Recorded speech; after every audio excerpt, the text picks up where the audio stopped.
Recebemos com imensa alegria mais uma vez aqui ao Ceará o senhor Djalma, que é da Associação Espírita Leopoldo Machado, a ELMA. Então, nossas boas-vindas, senhor Djalma, nosso abraço fraterno e rogamos que a espiritualidade superior possa guiar suas palavras e iluminar sua mente. Fique à vontade, este momento é seu. Muito obrigado, boa noite a todos. Boa noite. É um prazer enorme estar mais uma vez nesta casa tão singela, de vibrações tão positivas. Nós tentaremos falar sobre Jesus e o Espírito imortal, porque na verdade a mensagem do Cristo de Deus, ela é de pré-existência da alma e de sobrevivência da alma depois do fenômeno da morte. Pré-existência antes do berço e sobrevivência para além da sepultura. Essa é a maior notícia que Jesus poderia nos ter trazido, porque o Velho Testamento, no Pentateuco, na Torá com Moisés, quase não vamos ouvir citação acerca da vida espiritual, não é? Jesus nos traz uma noção mais dilatada acerca do coração do genitor divino e vem nos falar de uma sobrevivência e de recompensa e punição para além dessa existência. Falando da pré-existência, ele vai nos dizer: Pai, glorifica-me com aquela glória que eu tinha em ti, muito antes que o mundo fosse feito. Veja, glorifica-me com aquela glória que eu tinha em ti, muito antes que o mundo fosse feito. E me lembrei daquela colocação do apóstolo Paulo: porque Deus nos elegeu nele, antes da fundação do mundo.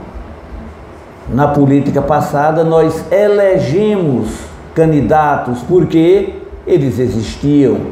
Se Deus nos elegeu nele antes que o mundo fosse feito, é porque nós já existíamos. É isso? Então, essa mensagem de pré-existência, ela é muito viva, não é? E para além dessa existência, a vida prossegue. Jesus nos diz: eu vou a fim de vos preparar lugar, para que aonde eu esteja, vós também possais estar. Veja, ele nos fala de uma vida futura, de uma vida futura. Então, a doutrina que professamos, a doutrina espírita, que para nós espíritas é o Consolador prometido por Jesus, o Paráclito, aquele a quem Jesus vai dizer: muitas coisas vos tenho ainda a dizer, mas nem tudo poderei suportar agora. Mas eu vos enviarei o Consolador, o Espírito de verdade, que o mundo não conhece, nem o pode receber. Ele não falará de si, mas dirá aquilo que ouvi, e me glorificará, e falará das coisas que hão de vir. Essa colocação, ela é muito interessante. Jesus diz que o homem de sua época não está apto a entender tudo. Estaria apto a entender 50 dias depois da morte de Jesus, no fenômeno de Pentecostes, por exemplo, que os irmãos, a teologia prega, que esse Consolador é o Espírito Santo lá em Pentecostes. Nós não concordamos, não é? Porque o Espírito Santo já estava no mundo. O Evangelho vai nos dizer que quando Jesus vai para o templo ser circuncidado, 8 dias depois do seu nascimento, quando a criança recebe o nome e é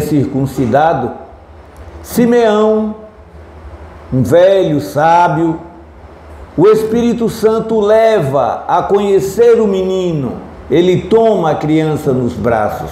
O texto diz que o Espírito Santo o levou. Na visão de João Batista, ele ouve uma voz que diz: este é o meu filho bem-amado, em quem encontro prazer. E João diz que viu o céu se abrir e o Espírito Santo em forma de pomba descer sobre o Cristo de Deus.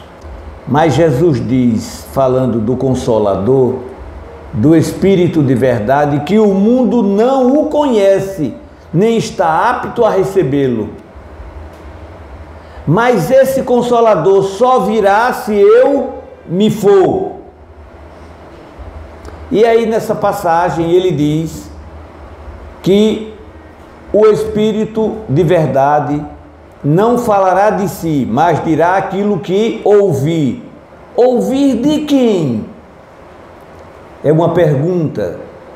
Jesus pregando diz assim, mais ou menos assim: hoje eu vos falo por parábolas, mas dia virá em que eu vos falarei diretamente do Pai.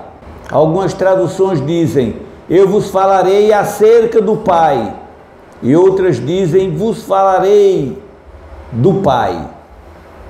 Não é? Quando, para nós, o Espírito de verdade se manifesta a Kardec, aquela pleiade de espíritos santificados que assinam o prolegômeno que está lá na introdução do livro, aquela cepa desenhada pelos espíritos, e eles dizem a Kardec, para colocar no frontispício da primeira página, que aquela cepa é quem melhor representa o corpo, que é a cepa, o espírito, que é o licor, que sai da uva, e o perispírito, que é o bago.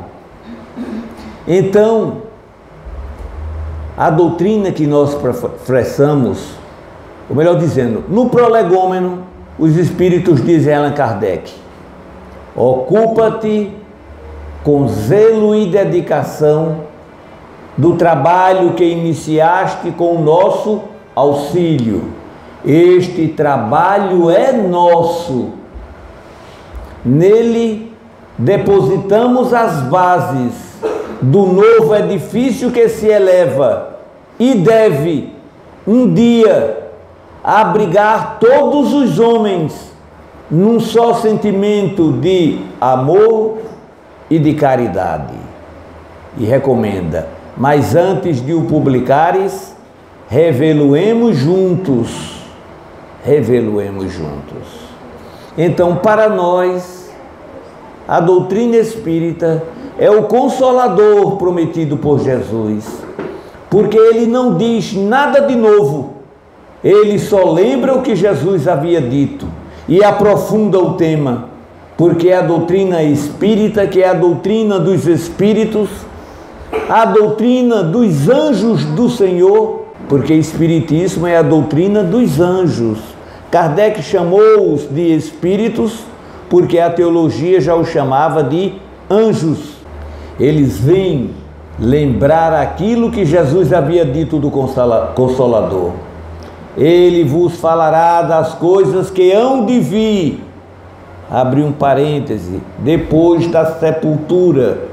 O Espiritismo, define Kardec, é a doutrina que estuda o espírito, a sua origem, a sua natureza e o seu destino, bem como sua relação com o mundo material. A doutrina espírita nos apresenta o homem completo, íntegro, tal qual o apóstolo Paulo já havia dito, que o homem é trino, corpo, espírito e alma. Kardec diz que o homem é corpo, espírito e chama a alma de perispírito, que é o corpo do espírito, que existia antes do corpo material e sobreviverá à decomposição do corpo material. Nós estamos no corpo, não somos o corpo.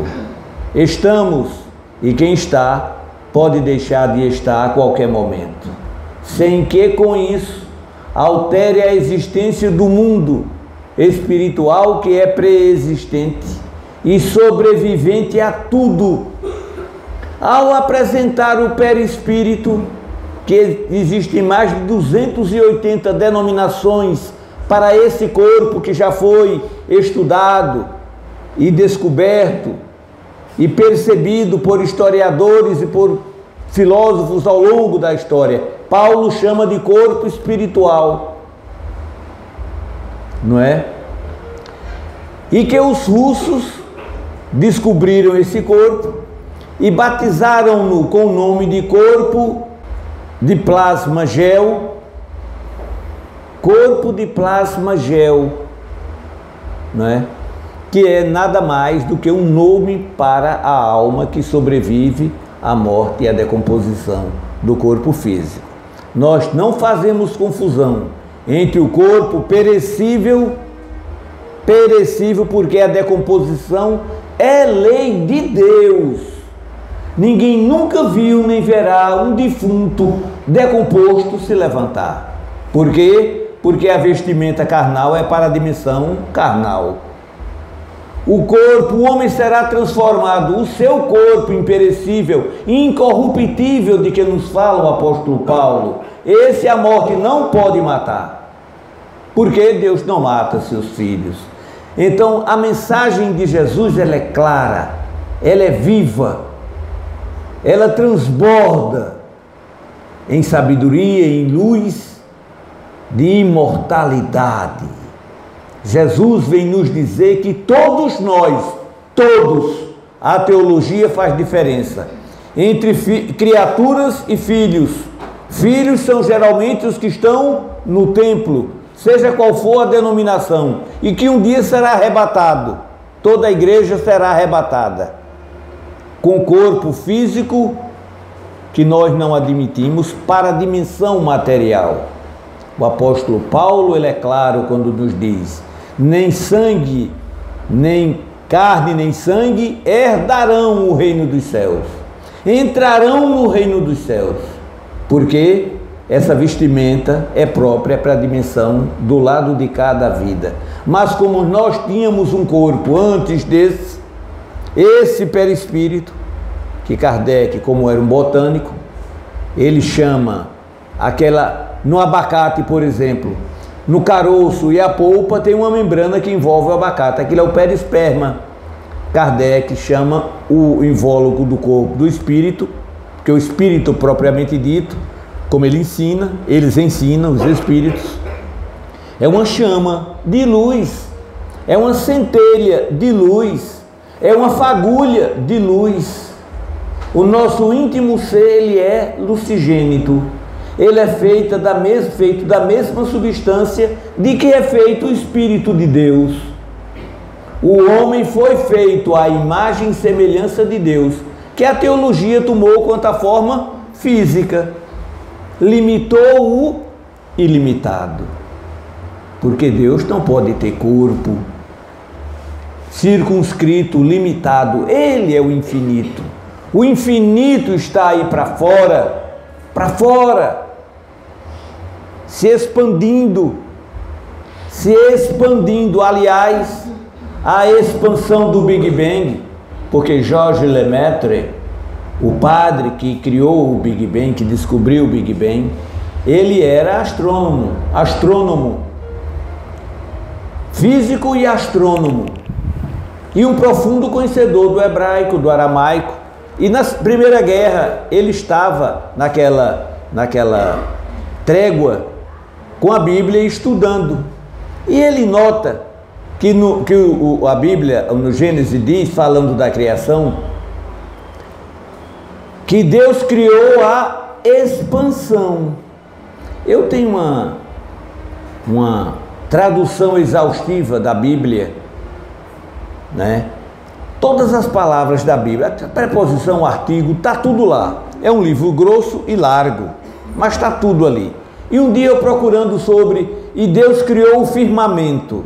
Aí quando eu cheguei na palavra firmamento, para saber aonde estava a referência na Bíblia, que eu queria saber aonde estava esse trecho. Aí quando eu cheguei em firmamento, aí tinha assim ao lado de firmamento uma parêntese assim, vide a palavra expansão. Aí eu fui para a palavra expansão. E onde tem a palavra firmamento, e Deus criou o firmamento, tinha lá, e Deus criou a expansão. Em hebraico está lá, expansão. Como Georges Lemaitre, o físico e astrônomo, era um astrônomo, ele entendeu, e um físico, ele entendeu, se criou a expansão, é porque está se expandindo. Aí ele criou a teoria do ovo cósmico que eclodiu, o átomo elementar que explodiu.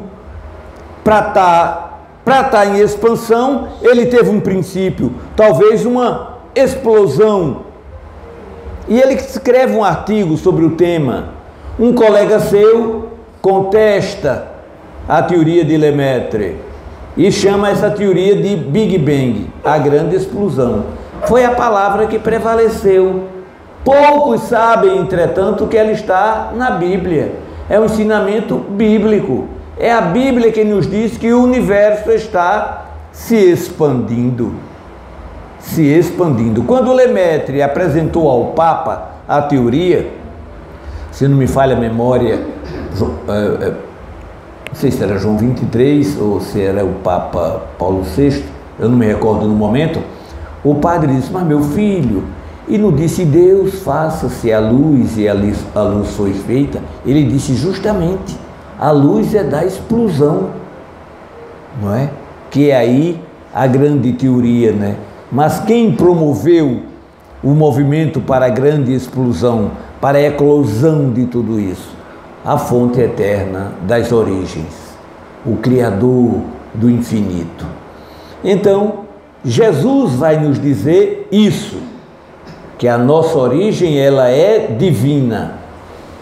Deus não faz acepção de filhos. Jesus nos diz isso claramente. Não leste que vós sois deuses e que todos vós sois filhos do Altíssimo? Todos vós somos, nosso espírito é obra divina, o corpo é presente de papai e de mamãe, mas o espírito que está nele vem de Deus. A nossa origem é divina, o nosso espírito vem do Criador do infinito. É por isso que Leon Denis, o grande espírita francês, vai nos dizer que em nós dormem possibilidades fantásticas. Dormem possibilidades fantásticas que é preciso que o homem as acorde. Por quê? Porque se Deus é o infinito amor, nós somos partículas desse infinito amor. O amor do infinito, a substância do amor da qual nós somos criados, ela é viva dentro de nós. Jesus nos diz isso, brilhai a vossa luz, brilhai. A teologia e algumas denominações cristãs dizem que o homem não tem nada de bom nele, tudo é concupiscência, pecado, tudo é pecado. Graças a Deus, Jesus tinha outra noção acerca do homem. Bem-aventurados os puros de coração. Para Jesus existem homens puros. Bem-aventurados os misericordiosos. Para Jesus existem homens misericordiosos. Sede, amai-vos uns aos outros. Para Jesus, no homem tem amor. Nisso todos saberão que sois meus discípulos, se vos amardes uns aos outros, assim como eu vos amei. E como foi que Jesus nos amou? Sem querer nada em troca, nada. Amor em nome do infinito amor da vida. Amai-vos. pedindo tolerância, compreensão. Se alguém te bater na face direita, cede-lhe também à esquerda. Se alguém te roubar o manto, entrega-lhe também a túnica. Se alguém te obrigar a caminhar 1000 passos com ele, caminha 2000. Dá àquele que te pede e não voltes as costas a quem te quer pedir emprestado. Essa semana eu estava lendo uma passagem, o capítulo 58 de Isaías. É de uma beleza singular. Isaías escreve assim: não jejuais como deveis. Achais que baixar a cabeça como um junco e vestir-se de saco e de cinzas, é esse um jejum agradável ao Senhor? O jejum que agrada ao Senhor é antes este: quebrai as algemas da injustiça, quebrai as cadeias da prisão, deixai o oprimido e o aflito, reparte o teu pão com o faminto, vesti os nus, e a vossa luz brilhará como a aurora, e a misericórdia do Altíssimo acampará diante de vós. Quanta beleza! Veja, caridade, reparte o teu pão com o faminto, hospeda em tua casa o oprimido e o peregrino. Caridade pura. Ou nós amamos ou não chegaremos a lugar nenhum. Não é amar dizendo que amamos, não. É amar provando que amamos, trabalhando com Cristo. No dizer de Emmanuel, ele nos diz: o mundo está cheio de propaganda acerca de Jesus. Há uma necessidade urgente do exemplo, da prática, da vivência da mensagem do Cristo em cada um de nós. Então a doutrina, ela vem nos dizer isso. Nós temos um corpo antes desse, e é neste corpo que está, como foi lido aqui, inúmeras enfermidades do corpo vêm da alma, uma consciência culpada. Ela precisa retornar ao cenário físico do mundo para sofrer em si os maus feitos que fizemos aos outros noutras épocas. Daí Jesus dizer: é necessário nascer de novo. De novo é novamente, novamente é outra vez. Fizeste isto novamente, fizeste isto outra vez, de novo. Jesus diz: é necessário nascer de novo, novamente, outra vez. Nós aceitamos o nascimento espiritual da mulher pecadora que, ao ouvir a mensagem, se converteu. Saulo transformado em Paulo. Nós acreditamos nesse nascimento. Mas o nascimento de quem Jesus fala é um nascimento biológico. De novo, em grego, representado pelo verbo anagenã, que significa literalmente parir, dar à luz, expelir do útero. Jesus, quando fala com Nicodemos, ele fala em nascimento biológico. É necessário. Mas, Senhor, como pode um homem já velho tornar a entrar no ventre de sua mãe? Ele está querendo entender como é a reencarnação. Aí Jesus diz: mas como és mestre em Israel e ignoras estas coisas? Nicodemos era doutor da lei. Ele tinha por obrigação de conhecer a cabala, que era ensinada de boca ao ouvido. Só os doutores da lei tinham conhecimento. E ele era um doutor da lei. Mas como és mestre em Israel, porque a cabala fala na roda da vida, na reencarnação. E Jesus chama a atenção dele. Mas como pode um velho tornar a entrar no ventre de sua mãe? Isso é reencarnação pura. Se fosse falso, Jesus está dizendo, ô Nicodemos, e quem está falando nisso, meu filho? Não é? Mas ele contesta, mas como és mestre em Israel e ignoras estas coisas? Na verdade te falamos daquilo que vês e não acreditais. E quando eu vos falar das coisas do céu que não vês, como será? De que Jesus estava falando? Todo dia você vê uma criancinha nascer com problemáticas congênitas terríveis. De onde vem?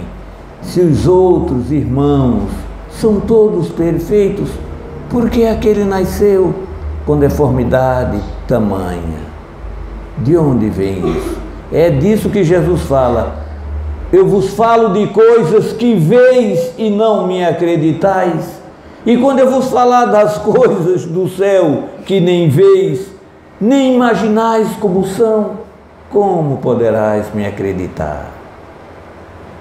Damos testemunho daquilo que sabemos.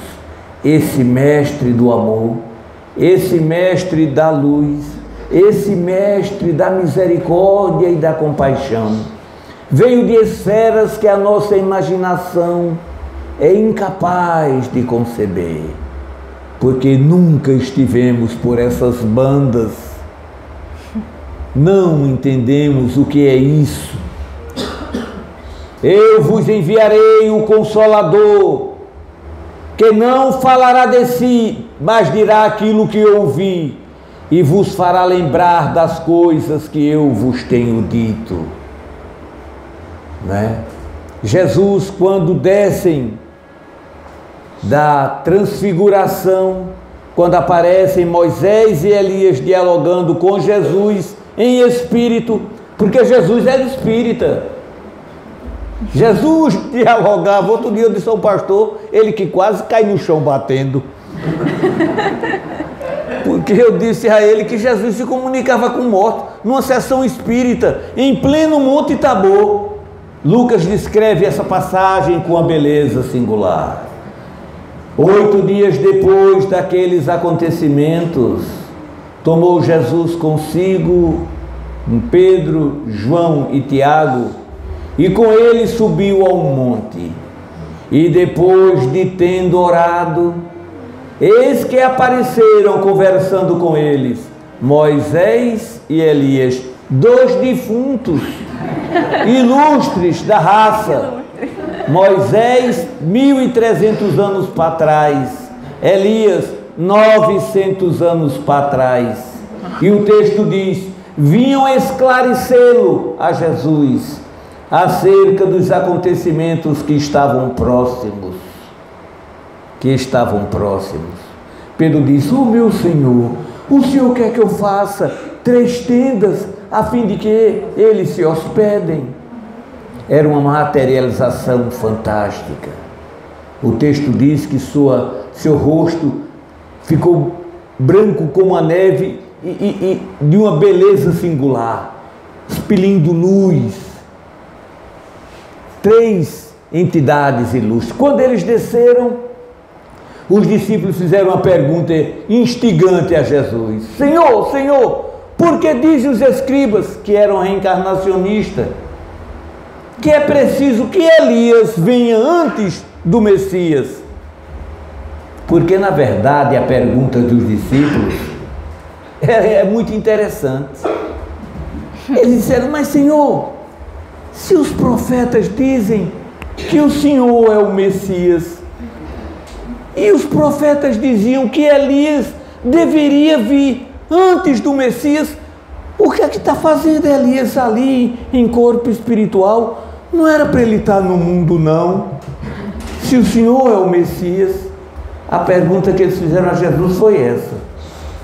Aí Jesus respondeu: em verdade vos digo, Elias já veio, habitou entre eles e eles não o conheceram. E o texto sagrado diz: e eles, os discípulos, entenderam que Jesus estava falando de João Batista, que havia sido degolado e estava agora ali em corpo espiritual. Porque em Malaquias, e é Jesus quem se comunica lá em Malaquias, que é o último livro do Velho Testamento, e há uma distância de 400 anos entre o Velho Testamento e o Novo. O último livro é o de Malaquias. E o capítulo 3 tem uma coisa lá fantástica. Eis que eu enviarei o meu mensageiro adiante de mim. Não parece Jesus escrevendo através de Malaquias, psicografando. Eis, Malaquias 3:1. Eis que eu vos enviarei o meu mensageiro adiante de mim para preparar os caminhos do Senhor. No capítulo do versículo 23, e na Bíblia Católica, que esse capítulo tem 3 e 4, da Bíblia Protestante só tem até o capítulo 3. Capítulo 3, versículo 23, se não me falha a memória, ele diz quem é esse mensageiro. Eu vos enviarei o profeta Elias. Veja, 400 anos antes de Jesus, o profeta estava dizendo, Malaquias estava dizendo que Elias, que viveu para trás 500 anos, viria como precursor do Messias mais para frente. Do Messias mais para frente. Então, quando Jesus vê João Batista pregando, Jesus diz uma coisa: é dele que está escrito. E faz a citação de Malaquias: eis que enviarei adiante de mim o meu mensageiro. Pois se quereis reconhecer, e nós estamos falando aqui da Bíblia revista e atualizada, tá ipsilítere, conforme estamos dizendo aqui. E se quereis reconhecer, é ele, o Elias, que estava, é ele mesmo é Elias.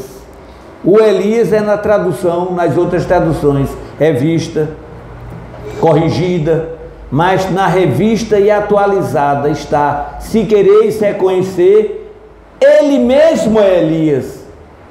Jesus diz diretamente com João Batista pregando: ele mesmo é Elias, fazendo citação lá de Malaquias, que enviaria Elias como precursor de Jesus. Quando eles dizem, Senhor, que Jesus disse, em verdade vos digo, Elias virá, que tem duas profecias para o profeta Elias aí, é muito interessante essa passagem. Jesus diz assim: em verdade vos digo, Elias virá restabelecer todas as coisas. Mas em verdade vos digo, Elias já veio, habitou entre eles e eles não conheceram. Duas profecias para Elias. Uma que ele viria, e no meu entender, Elias vem aqui como o Consolador, como o Paráclito, orientando Kardec e se comunicando diretamente com Jesus. Jesus diz: hoje eu vos falo por parábola, mas dia virá em que eu vos falarei diretamente do Pai. Dia virá. Quando o Espírito de verdade se manifestou a Kardec, ele se apresentou assim: é chegado o tempo em que todas as coisas hão de ser restabelecidas. Jesus, quando fala de Elias na descida do Monte Tabor, diz assim: Elias virá restabelecer todas as coisas. E Elias, quando vem, faz menção à citação do Cristo. É chegado o tempo em que todas as coisas hão de ser restabelecidas. Esse mestre da compaixão vem nos dizer, meu irmão, que está dentro de nós, de cada um de nós, possibilidades fantásticas. É de seus lábios misericordiosos que sai esta frase: podereis fazer o que eu faço, e até bem mais. Alguém aqui acredita nisso? Quase que dizia bando de descrente, mas não vou dizer não, que a gente é tudo irmão, não é isso? Veja, que coisa, meu irmão. Podereis fazer o que eu faço, e até bem mais. Vamos nos lembrar de uma passagem. As irmãs Maria e Marta choravam porque Lázaro estava morto. Jesus também chorou. É o versículo mais curto da Bíblia. E Jesus chorou. Mas ele vai para a porta do túmulo. Tirem a pedra. Já faz 4 dias.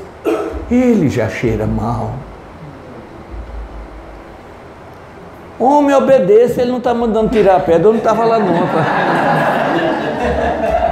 Mas parece que alguém disse: homem, tenha vergonha, homem não está mandando tirar a pedra, tira a pedra. Para ver se o negócio, para quem era que ia dar.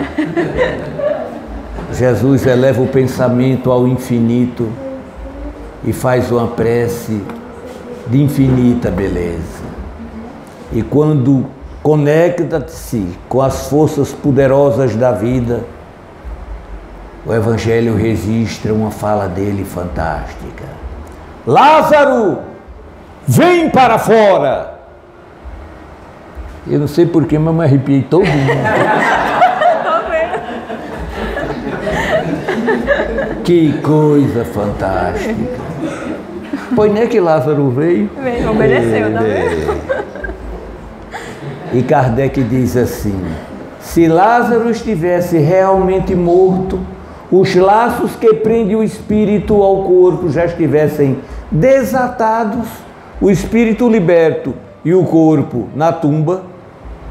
Quando Lázaro se levantou, houve nisso um milagre. Se ele tivesse realmente morto, estivesse realmente morto, e os laços rompidos, os laços que prendem o espírito ao corpo. Mas se os laços que prendem o espírito ao corpo ainda estivessem ligados, e um fenômeno de catalepsia, que é um estado semelhante ao da morte, que equivoca os médicos ainda hoje.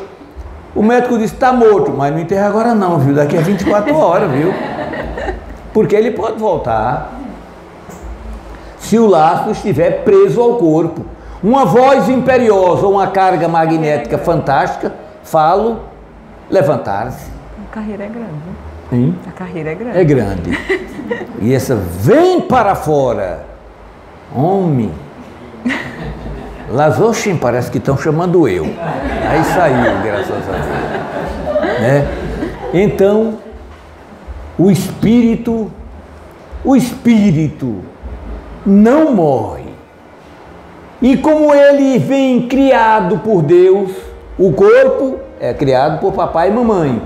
E o espírito se acopla no momento da concepção. E a doutrina espírita, que estuda a anatomia do corpo espiritual como ninguém, os mínimos detalhes da fisiologia do corpo pré-existente e sobrevivente, e é nesse corpo que está a chave para inúmeros problemas que afligem a humanidade. E o médico jamais poderá tratar somente do corpo físico, porque o homem, ele é trino. Corpo físico que fica no mundo, mas a gente segue, porque nós não somos o corpo, estamos nele. Estamos nele. Jesus dizia: não temais aqueles que matam o corpo, mas não podem matar a alma. Não podem matar a alma, porque a alma é imortal.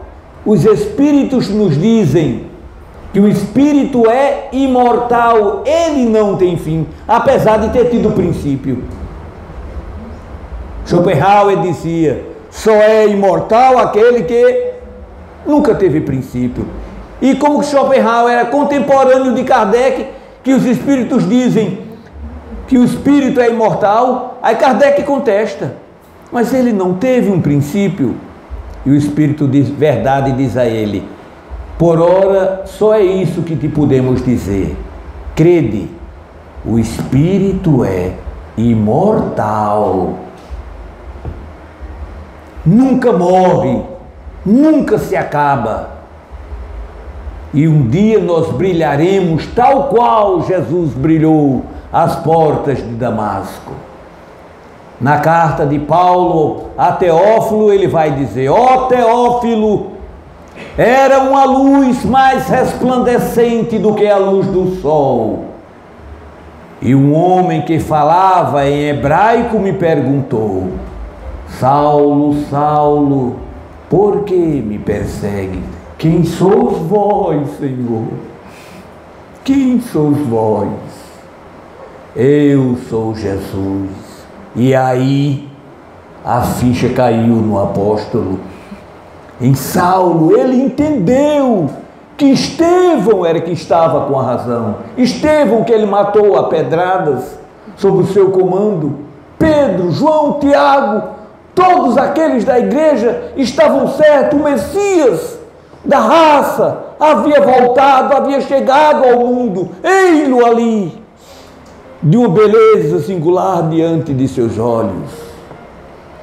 Quando o apóstolo dá por si, está de joelho nas areias escaldantes do deserto, às portas de Damasco. Ele não lamentou: oh Jesus, eu matei Estevão, homem. Ele não perguntou isso não. Então o que devo fazer, Senhor? Ele já foi no finalmente. O que tenho que fazer? Entra em Damasco e lá te será dito o que deves fazer. A comunicação do Cristo no mundo espiritual com o mundo material é fantástica. Jesus vai em busca de Ananias, o que o Evangelho não diz, mas a doutrina espírita esclarece. Na obra de Paulo e Estevão, Emmanuel vai nos dizer, narrando a história, não é? De que Jesus vai pessoalmente a Ananias e diz a Ananias: vai lá numa rua chamada Direita, na casa, na hospedagem, e procura por um certo Saulo que está lá hospedado, e manda que Ananias lhe restitua a visão. Lhe restitua a visão.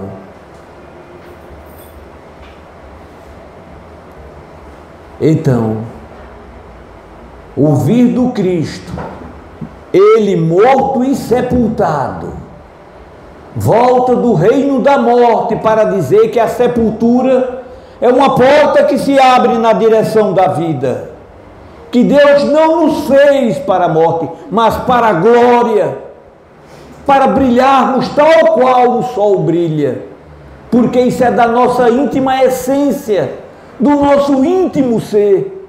Nós somos uma centelha de luz, uma fagulha de luz, um foco de luz. Brilhai a vossa luz. Entra aqui e sai aqui, ainda. Não é assim? Nós não paramos para analisar isso. Me lembrei de Divaldo. Estive na Guatemala alguns anos atrás numa palestra, e pessoas, camponeses e trabalhadores daquela zona da Guatemala, na Nicarágua, vieram ouvi-lo, porque o mentor espiritual da região havia dito a uma médium muito simples, que juntasse o povo sofrido para ouvir o mensageiro do Senhor que vinha falar para o povo e vinha curar os estrupiados, os aleijados. E a médium espalhou na região, e Divaldo ia fazer uma palestra nessa cidade.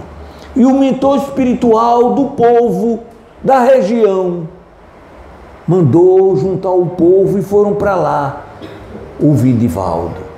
Era uma chuva, o teto era todo de zinco, a parede ia só ter aqui até a metade. A chuva, quando batia, jogava aquele vento, e o povo em pé para ouvir o mensageiro do Senhor. Divaldo falando, inúmeros aleijados, estrupiados, que vieram amarrados em camas feitas de varas, todo amarrado para ouvir o embaixador do céu, que estava naquela noite, naquele dia, falando para o povo.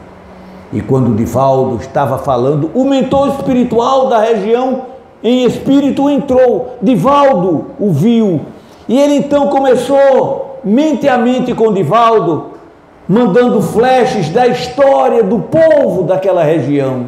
E Divaldo começou a contar a história conforme recebia as mensagens, e falou, e falou, e falou. Depois o mentor espiritual posicionou-se assim, num galpão muito grande, a porta de saída lá na frente aberta.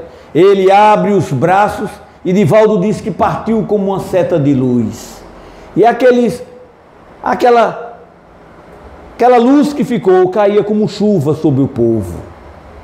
Divaldo vendo, e a mulherzinha, filhinha de Deus, que havia recebido a mensagem do mentor, também estava lá. E quando Divaldo acabou de falar, ela disse: olhe, o mentor espiritual do nosso povo que me apareceu e mandou chamar o povo, teve aqui, viu? Saiu como uma certa coisa mais linda do mundo.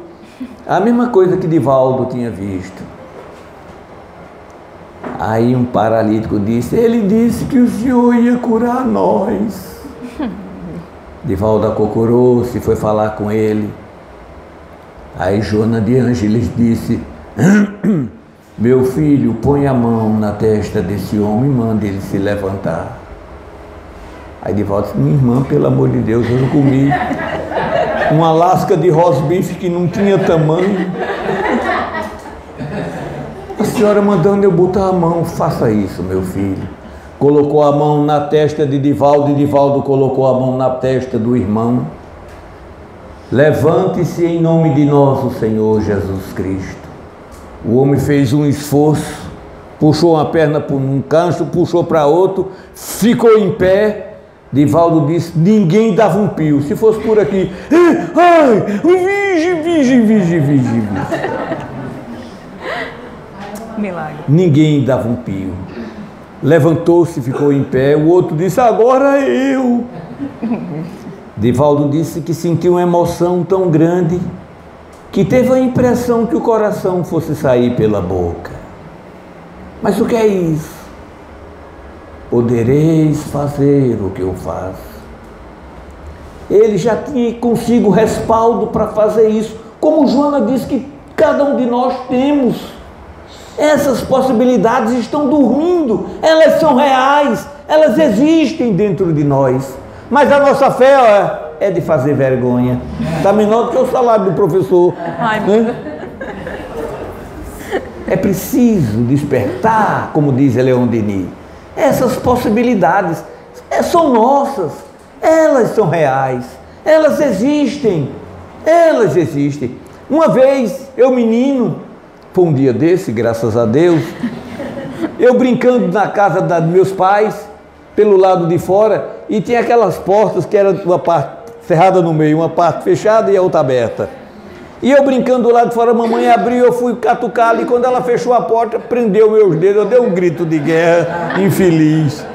E os dedos ficaram meio: ai, mamãe, oh, meu filho. Passou como encanto. Uma dor infeliz, esmagou meus dedos na dobradiça da porta. Eu dei um grito de guerra, meu irmão disse que acha que eu fiz pipi, porque o calção tinha uma, viu?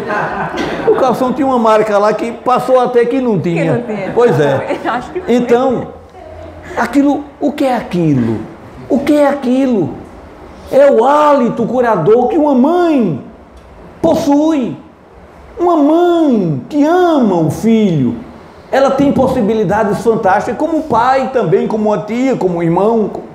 Nós temos isso é nosso, mas nós não usamos. Homem de pouca fé, por que duvidastes? A dúvida é o nosso maior inimigo, mas guardemos a convicção e a certeza de que somos espíritos imortais, feitos à imagem e semelhança do Altíssimo, temporariamente vestindo um uniforme de carne.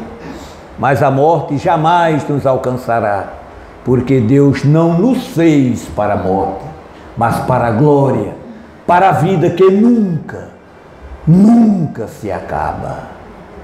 Obrigado pela atenção. Nossa gratidão, né? Ele vem nos presentear mais uma vez com a fala dele, né? Com esse jeito que é dele. Eu acho que outra fala dessa eu me curar das minhas questões. Eu juro ao Senhor. Porque assim, é o tipo de fala que a gente escuta e se cala.